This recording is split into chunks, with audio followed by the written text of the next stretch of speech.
Hi hello नमस्ते friends, मैं हूं आपका डॉक्टर श्रीकांत शिवगौंड और आपका हमारे चैनल पर स्वागत है। फ्रेंड्स, इस वीडियो में मैं आपको पाइल्स, बवासीर या फिर हेमोरॉइड्स के बारे में कंप्लीट जानकारी देने वाला हूं। यानी कि पाइल्स क्या होता है, किसे होता है, कब होता है और इसके लक्षण क्या है और इसके कुछ घरेलू नुस्खे और इसका होम्योपैथिक ट्रीटमेंट। ये पूरी जानकारी इस वीडियो में मैं देने वाला हूँ, इसलिए वीडियो को एंड तक देखिए। तो सबसे पहले हम जानेंगे ये पाइल्स, बवासीर या फिर हेमोरॉइड्स होते क्या है। जब हमारे गुदद्वार के अंदर यानी मोशन पास करने की जगह के अंदर की खून की नसें या फिर रक्तवाहिकाएं सूज कर फैल कर लटक जाती है, उन सूजी हुई फैली हुई नसों को हम पाइल्स, बवासीर या फिर हेमोरॉइड्स कहते हैं। फ्रेंड्स, नेक्स्ट हम जानेंगे ये पाइल्स या बवासीर कितने प्रकार की होती है। मेनली हम इसको दो प्रकार में डिवाइड करते हैं। एक तो हो गया इंटरनल पाइल्स और एक हो गया एक्सटर्नल पाइल्स। इंटरनल पाइल्स यानी कि जो गुदद्वार के अंदर यानी लैट्रिन पास करने के जगह के अंदर की तरफ जो पाइल्स या बवासीर होते हैं उन्हें हम इंटरनल पाइल्स कहते हैं। जो गुदद्वार के बाहर की तरफ हो जाती है उन्हें हम एक्सटर्नल पाइल्स कहते हैं। अगेन इंटरनल पाइल्स को हम चार प्रकार में डिवाइड करते हैं या फिर चार ग्रेड्स में डिवाइड करते हैं। इसमें फर्स्ट ग्रेड में क्या होता है, जो पाइल्स जो रहता है गुदद्वार के अंदर वो हमारी आंखों को दिखाई नहीं देता, मगर अंदर महसूस होते रहता है कि अंदर कुछ है। ओके। सेकंड ग्रेड में क्या होता है, जो पाइल्स जो रहता है वो मोशन के साथ अपने आप बाहर आता है, फिर अपने आप अंदर चले भी जाता है। मगर थर्ड ग्रेड में क्या होता है, जो पाइल्स जो है जो मोशन के साथ बाहर आता है अपने आप अंदर नहीं जाता है, उसे हम पुश करना पड़ता है या फिर फिंगर से उसको ऊपर की तरफ पुश करना पड़ता है। फोर्थ ग्रेड में क्या होता है, जो पाइल्स जो है अंदर का जो पाइल्स है बाहर की तरफ मोशन के साथ तो आ जाता है, मगर उसे पुश करने पर भी अंदर चले नहीं जाता, वो वैसे ही बाहर रह जाता है। इसे हम फोर्थ ग्रेड इंटरनल पाइल्स कहते हैं। आइए देखते हैं अभी ये पाइल्स या बवासीर के सिम्टम्स या फिर लक्षण होते क्या है। ओके। फर्स्ट ऑफ ऑल आपको इधर हमारे गुदद्वार के अंदर या फिर बाहर एक गांठ दिखाई देगा या फिर महसूस होगा। यूजुअली हमारे को वॉश करते टाइम पर उधर एक गांठ महसूस होगा, राइट, अगर एक्सटर्नल पाइल्स है तो। अगर इंटरनल पाइल्स है तो वो गांठ आपको अंदर की तरफ महसूस होगा या फिर फील होगा, राइट। इसके अलावा क्या होगा, हमारे ये गुदद्वार के अंदर या बाहर की तरफ एक तरह का खुजली रहेगा, एक तरह का पेन रहेगा या फिर डिस्कम्फर्ट रहेगा। ये डिस्कम्फर्ट पेन यूजुअली मोशन करते टाइम पर बढ़ जाएगा या फिर मोशन करने के बाद भी बहुत घंटे तक ये पेन डिस्कम्फर्ट आपके एनल रीजन में या फिर गुदद्वार में फील होगा। इसके अलावा जब भी हम मोशन पास करेंगे या फिर बाथरूम जाकर आएंगे एक सेटिस्फैक्टरी फील नहीं होगा, यानी कि अभी कुछ थोड़ा बच गया है अंदर जो बाहर की तरफ नहीं आ रहा है, ऐसा कुछ फीलिंग हमेशा रहेगा। जो अनसेटिस्फैक्टरी स्टूल जो कहते हैं उस तरह का एक फीलिंग हमेशा रहेगा, राइट। इसके अलावा क्या होगा, कभी कभार इन पाइल्स में क्या होता है, कट हो जाता है या फिर उनमें जख्म हो जाता है, जिसकी वजह से ब्लीडिंग भी होने के चांसेस बहुत ज़्यादा बढ़ जाते हैं।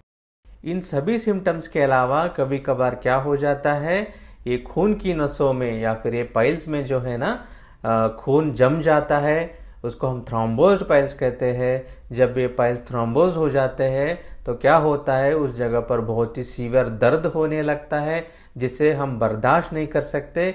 उतना सारा दर्द हो सकता है हमारे गुदद्वार के अंदर या फिर बाहर।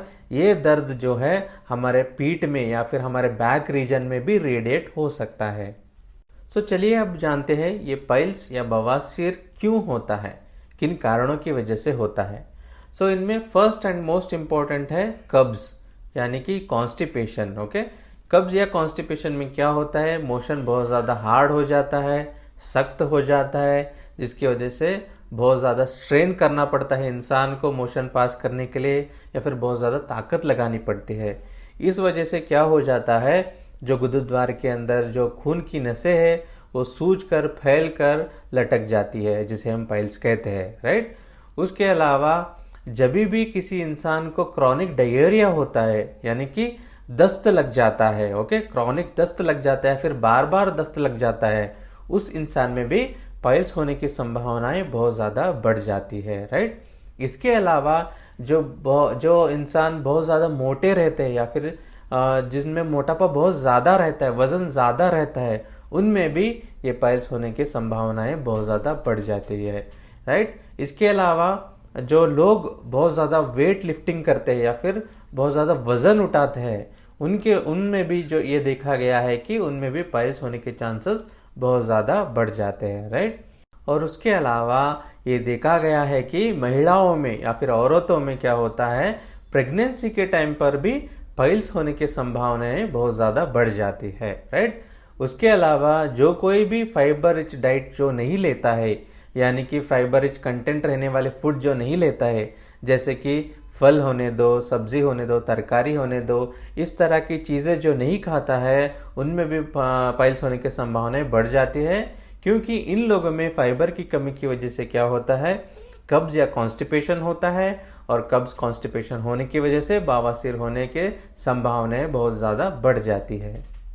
तो चलिए देखते हैं बवासीर या पाइल्स के कुछ home remedies and prevention. Okay, so first of all आपको आपके गुरुद्वार में या फिर मोशन करने की जगह पर बहुत ज़्यादा दर्द है, जलन है, खुजली है या फिर बहुत ज़्यादा डिस्कम्फर्ट है, तो आप सिट्स बाथ कर सकते हो। सिट्स बाथ यानी कि आपको एक टब में गर्म पानी लेना है और उस गर्म पानी में आपको एक 10 से 15 मिनट बैठना है। तो इससे क्या होगा, जो हमारे गुरुद्वार के अंदर जो मसल्स रहेंगी वो रिलैक्स हो जाएंगी, ब्लड सर्कुलेशन अच्छा होगा। तो इससे क्या है, आपको जो दर्द है, जो जलन है या फिर खुजली है, उससे बहुत ज़्यादा राहत मिलेगी। ओके, दिन में इसे आप 2 बार कर सकते हैं, जिससे कि आपके जो डिस्कम्फर्ट पेन है वो कम हो जाएगा। सो इसके अलावा जिन कारणों की वजह से पाइल्स हो सकता है या फिर आपको हो गया है, उन कारणों को या फिर कॉजेस को ट्रीट करना पड़ेगा। जैसे कि मैंने कहा था, मैक्सिमम लोगों में कब्ज की वजह से यानी कॉन्स्टिपेशन की वजह से पाइल्स हो सकता है, राइट। सो उस कॉन्स्टिपेशन को हमें ट्रीट करना पड़ेगा, राइट। सो कॉन्स्टिपेशन को हम कैसे ट्रीट करेंगे, इसके लिए हमें फाइबर रिच डाइट लेना चाहिए। फाइबर रिच डाइट यानी कि हमें कहाँ मिलेगा, हमें मिलेगा फ्रूट्स में, वेजिटेबल्स में, इन सभी पदार्थों में हमें फाइबर मिलेगा। ओके, उसके अलावा हमें फ्लूइड इंटेक ज़्यादा करना पड़ेगा। Fluid intake in the sense पानी अच्छा पीना पड़ेगा। उसके साथ नारियल पानी भी आप पी सकते हो या फिर बटर मिल्क ले सकते हो। सो फ्लूइड इंटेक करने से ज़्यादा करने से क्या होगा, आपके जो मोशंस है सॉफ्ट जाएंगे, जिससे बवासीर की जो तकलीफ है आपको कम होते आएगी। ओके, तो इसके साथ साथ डेली रेगुलर एक्सरसाइज करने से भी आपकी जो आंतों की मूवमेंट है, यानी कि हमारे इंटेस्टाइनल मूवमेंट जो है वो अच्छा होगा, जिससे आपकी कॉन्स्टिपेशन में राहत मिलेगी और उसके साथ साथ आपके पाइल्स के प्रॉब्लम में भी राहत मिलेगी, राइट। और इसके अलावा जिन चीज़ों से कॉन्स्टिपेशन हो सकता है, यानी कि नॉन वेजिटेरियन फूड होने दो या फिर उसके साथ साथ अल्कोहल कंजम्पशन या फिर सिगरेट स्मोकिंग, जो भी जिस तरह की बैड हैबिट्स है उनको हमें स्टॉप करना पड़ेगा, क्योंकि इन सारी बैड हैबिट की वजह से भी कॉन्स्टिपेशन होता है और कॉन्स्टिपेशन की वजह से अगेन आपको पाइल्स होने की संभावना रहती है। सो होम्योपैथी में आपको 100% रिजल्ट मिलेगा पाइल्स के लिए, वो भी without any side effects and without any surgeries. So इसके लिए आपके नज़दीकी होम्योपैथी डॉक्टर से आपको मिलना पड़ेगा। वो आपको एग्जामिन करेंगे, एग्जामिन कर बोलेंगे कि एक्सटर्नल पाइल्स है या इंटरनल पाइल्स है। इंटरनल पाइल्स है तो कौन से ग्रेड का पाइल्स है, सो इसके ऊपर आपका ट्रीटमेंट डिपेंड होगा, राइट। सो आपके डॉक्टर पूरा आपका हिस्ट्री लेकर एक आपके लिए प्रॉपर ट्रीटमेंट देंगे, तो तब क्या होगा, आपके 100% रिजल्ट मिलेगा और परमानेंट क्योर मिलेगा आपको होम्योपैथी में। सो फ्रेंड्स, ये वीडियो आपको अच्छा लगा तो अपने फ्रेंड्स के साथ शेयर करिए और अपने ओपिनियंस कमेंट बॉक्स में कमेंट कीजिएगा, राइट। सो इसके अलावा अगर मेरे को पर्सनली आप फॉलो करना चाहते हो तो मेरे को आप डायरेक्टली मेरे सेपरेट यूट्यूब चैनल है डॉक्टर श्रीकांत शिवगोंड हिंदी बोलकर, उधर भी आप सब्सक्राइब कर सकते हो और इसी तरह के इन्फॉर्मेटिव हेल्थ इन्फॉर्मेटिव वीडियोस आप पा सकते हो। और इसी तरह मेरा और एक चैनल है कन्नड़ा में है, जो उस चैनल को सब्सक्राइब कर भी आप इसी तरह के इन्फॉर्मेटिव वीडियोस कन्नड़ा में ले सकते हो। और इसी के साथ साथ हमारे गो हैश चैनल को सब्सक्राइब कीजिए और बेल आइकन को दबाइएगा।